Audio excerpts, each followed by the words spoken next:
രാത്രിയെ പകലാക്കി മാറ്റിയ പ്രകാശ വിപ്ലവമാണ് ലൈലത്തുൽ ഖദർ എന്നുള്ളത്. നബി സല്ലല്ലാഹു അലൈഹി വസല്ലമ തങ്ങൾ പരിശുദ്ധമായ ശഅബാനിന്റെ അവസാനത്തെ ദിവസം നബി തങ്ങൾ സ്വഹാബിമാരെ എല്ലാവരെയും വിളിച്ചിട്ട് അവരോട് ഒരു പ്രസംഗം നടത്തി. യാ അയ്യുഹന്നാസ്, അല്ലയോ ജനങ്ങളെ, ഇന്നഹു ഖദ് അളല്ലക്കും ശഹ്റുൻ അളീം ശഹ്റുൻ മുബാറക് ഫീഹി ലൈല ഖൈറുൻ മിൻ അൽഫി ശഹ്ർ. നബി തങ്ങൾ പറഞ്ഞു, സ്വഹാബത്തെ, ഒരു മാസം വരുന്നുണ്ട്, വലിയ ശ്രേഷ്ഠതയുള്ള മാസമാണ്, അതുപോലെ തന്നെ ഒരു ബറക്കത്താക്കപ്പെട്ട മാസമാണ്, അതിലൊരു രാത്രിയുണ്ട്, ആ രാത്രി 1000 മാസത്തേക്കാൾ ശ്രേഷ്ഠതയുള്ള രാത്രിയാണ്.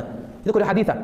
പിന്നെ ഇനി നമുക്ക് എന്നാണ് ലൈലത്തുൽ ഖദർ എന്ന് നോക്കാം. ഒരുപാട് പേർക്ക് അതാണ് അറിയാനുള്ള ആഗ്രഹം. എന്നാണ് ഉസ്താദെ? 21-ാം രാവിനാണോ, 17-ാം രാവിനാണോ, 19-ാം രാവാണോ, 23, 25, 27, 29? എല്ലാവരും 27 പറഞ്ഞിരിക്കുക. പറയുന്ന ഞാൻ ഉൾപ്പെടെ 27-ാം രാവിനല്ലേ? അൽഹംദുലില്ലാഹ്, നമ്മളൊക്കെ ഒരുപാട് ഇബാദത്ത് ചെയ്യുന്നുണ്ട്. അന്നാണോ ഈ ലൈലത്തുൽ ഖദർ? ഇനി കഴിഞ്ഞു പോയി 21-ലാണോ? നമുക്ക് നോക്കാം. മഹാനായ അബൂ ഹുറൈറ റളിയല്ലാഹു തആല അൻഹു പറയുന്ന ഒരു ഹദീസിൽ നമുക്ക് കാണുവാൻ പറ്റും, നബി സല്ലല്ലാഹു അലൈഹി വസല്ലമ തങ്ങളുടെ അടുക്കൽ ലൈലത്തുൽ ഖദറിനെ പറ്റി ഞങ്ങൾ ഇങ്ങനെ സംസാരിക്കുകയാണ്. ലൈലത്തുൽ ഖദർ എന്നാണ്, അത് എങ്ങനെയാണെന്നൊക്കെ ഞങ്ങൾ ഇങ്ങനെ നബിയുമായിട്ട് ഇങ്ങനെ സംസാരിക്കുകയാണ്. അപ്പോൾ അല്ലാഹുവിന്റെ ഹബീബ് സല്ലല്ലാഹു അലൈഹി വസല്ലമ തങ്ങൾ ചോദിച്ചു, സഹാബത്തെ, റമളാൻ എത്രയായി? ഞങ്ങൾ പറഞ്ഞു, നബിയെ, റമളാൻ 22 കഴിഞ്ഞു. അപ്പോൾ നബി തങ്ങൾ പറഞ്ഞു, എന്നാൽ ഇനിയുള്ള 7 ദിവസങ്ങൾ നിങ്ങൾ ലൈലത്തുൽ ഖദറിനെ പ്രതീക്ഷിച്ചോ? ഇനി വരുന്ന 7 ദിവസങ്ങളിൽ ഏതെങ്കിലും ഒരു ദിവസമായിരിക്കും ലൈലത്തുൽ ഖദർ. എന്നിട്ടും നബി തങ്ങൾ പറഞ്ഞില്ല കറക്റ്റ് ഡേറ്റ്.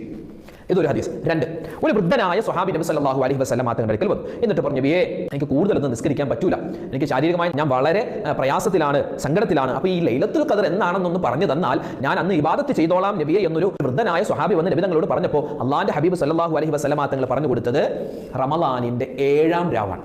പോയില്ലേ? റമളാനിന്റെ 7-ാം രാവ് എന്ന് പറഞ്ഞാൽ എവിടെ കിടക്കുന്നു? റഹ്മത്തിന്റെ പത്തിൽ കിടക്കുന്നു. നമ്മൾ ലൈലത്തുൽ ഖദറിനെ പറ്റി ചിന്തിച്ചിട്ട് പോലും ഇല്ലാത്ത സമയത്ത് അതാവാം, അതും ഉറപ്പല്ല 7-ാം രാവാം. ഇനിയോ അബൂ ദാവൂദ്, തൊബറാനി ഒക്കെ റിപ്പോർട്ട് ചെയ്യുന്ന ഹദീസിൽ മഹാനായ ഇബ്നു ഉമർ റളിയല്ലാഹു തആല അൻഹു പറയുന്നു, നബി സല്ലല്ലാഹു അലൈഹി വസല്ലമ തങ്ങളോട് ചോദിക്കപ്പെട്ടു, നബിയെ, എന്നാണ് ലൈലത്തുൽ ഖദർ? അപ്പോൾ അവിടുന്ന് പറഞ്ഞു, ഹിയ ഫീ കുല്ലി റമളാൻ. റമളാൻ മൊത്തം നിങ്ങൾ പ്രതീക്ഷിക്കാൻ. എങ്ങനെ ഇരിക്കണം? റമളാൻ മൊത്തം പ്രതീക്ഷിക്കാൻ. അതായത് റമളാനിന്റെ അവസാനത്തെ ഒറ്റ രാവ് മാത്രമല്ല, ഇരട്ട രാവ് മാത്രമല്ല, റമളാൻ മൊത്തത്തിൽ നോക്കിയാൽ ഏതെങ്കിലും ഒരു രാത്രിയാവാം. ലത്തായിഫുൽ മആരിഫ് എന്ന് പറയുന്ന ഒരു കിതാബുണ്ട്. അതിൽ മഹാനായ ഇബ്നു മസ്ഊദ് റളിയല്ലാഹു തആല അൻഹുവിന്റെ അഭിപ്രായമായിട്ട് പറയുന്നു, ഒന്നുകിൽ റമളാൻ 17-ാം രാവോ അല്ലെങ്കിൽ 21-ാം രാവോ ആയിരിക്കും ലൈലത്തുൽ ഖദർ.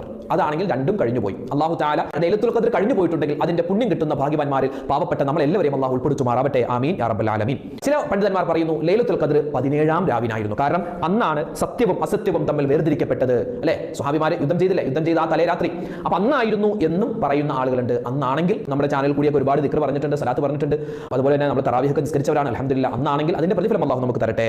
വ്യത്യസ്തമായ ഒരുപാട് അഭിപ്രായങ്ങളുണ്ട്. മഹാനായ ഹസനു ഷാദുലി റളിയല്ലാഹു തആല അൻഹു പറയുന്നു, റമളാനിന്റെ ആദ്യത്തെ ദിവസം കണക്കാക്കിയാണ് ലൈലത്തുൽ ഖദർ നിർണ്ണയിക്കുക. ഇതൊക്കെ ഒരു അഭിപ്രായങ്ങളാണ് കേട്ടോ. ഉസ്താദ് ഇന്നലെ യൂട്യൂബിൽ കൂടി പറഞ്ഞു 17-ാം രാവിലാണെന്ന്, ഇനിയിപ്പോൾ എന്ത് ചെയ്യും? കഴിഞ്ഞു പോയില്ലേ എന്ന് പറഞ്ഞ് ആരും വരേണ്ട. കാരണം ഇതൊക്കെ ഓരോ അഭിപ്രായങ്ങളാണ്. പല പണ്ഡിതന്മാരുടെ അഭിപ്രായങ്ങൾ ഇങ്ങനെയൊക്കെ ഉണ്ട് എന്ന് നിങ്ങൾക്ക് അറിയിച്ചു തരുകയാണ് ഞാൻ ഈ വീഡിയോയിലൂടെ ചെയ്യുന്നത്.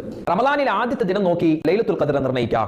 ഞായറാഴ്ചയാണ് നോമ്പ് തുടങ്ങിയതെങ്കിൽ, റമളാൻ 1 ഞായറാഴ്ചയാണെങ്കിൽ 29-ാം രാവ് ആയിരിക്കും ലൈലത്തുൽ ഖദർ. തിങ്കളാഴ്ചയാണ് നോമ്പ് തുടങ്ങുന്നതെങ്കിൽ 21-ാം രാവ് ആയിരിക്കും ലൈലത്തുൽ